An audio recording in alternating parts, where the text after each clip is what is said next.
एक और बड़ी डेवलपमेंट है, चीन ताइवान टेंशन से जुड़ी हुई खबर है। फ्रांस का डेलीगेशन ताइवान पहुंचा है, जिसके बारे में आपको बता रहे थे। 6 दिन के दौरे पर पहुंचा है फ्रांस का डेलीगेशन। सांसद सिरिल पेलवेट कर रहे हैं प्रतिनिधि मंडल का नेतृत्व।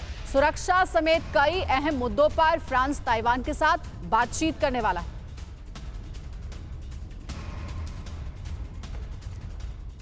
तो देखिए, एक के बाद एक तमाम मुल्कों के जो डेलीगेशन है वो ताइवान पहुंच रहे हैं। नैन्सी पेलोसी जो कि अमेरिकी संसद की स्पीकर थी, उनके दौरे से जो शुरुआत हुई वो खत्म होने का नाम नहीं ले रही है। और इसके जरिए ये तमाम मुल्क, चाहे अमेरिका हो, जापान हो, कनाडा हो और अब फ्रांस, ये संदेश देने की कोशिश कर रहा है, ये मैसेज देने की कोशिश कर रहा है कि वो ताइवान के साथ किस हद तक खड़े हैं। ताइवान में फ्रांसीसी सांसद, जी हां, सिरिल पेलवेट, किन मुद्दों पर होगी चर्चा? इंडो पैसिफिक सिक्योरिटी को लेकर अहम चर्चा होनी है।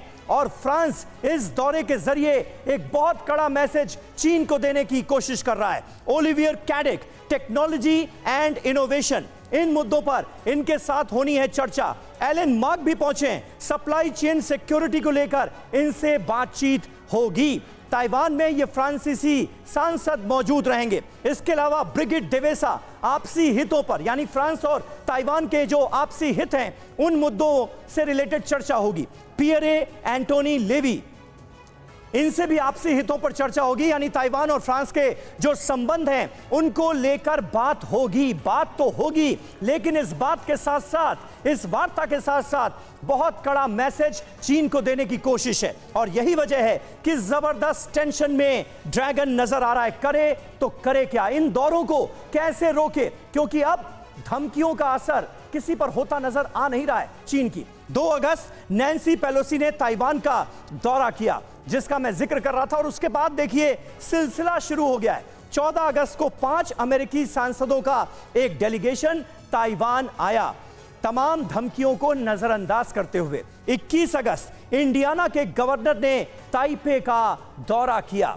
25 अगस्त अमेरिकी सांसद मार्शा ब्लैकबर्न ताइवान आई। और मार्शा, खास बात यह है कि अमेरिका के विपक्षी दल, यानी इस वक्त डेमोक्रेट सरकार है लेकिन ये रिपब्लिकन सांसद थी, यानी कहीं ना कहीं इस दौरे के जरिए ये बताने की कोशिश की गई कि ना सिर्फ अमेरिका का सत्ताधारी दल बल्कि विपक्ष भी ताइवान के साथ है।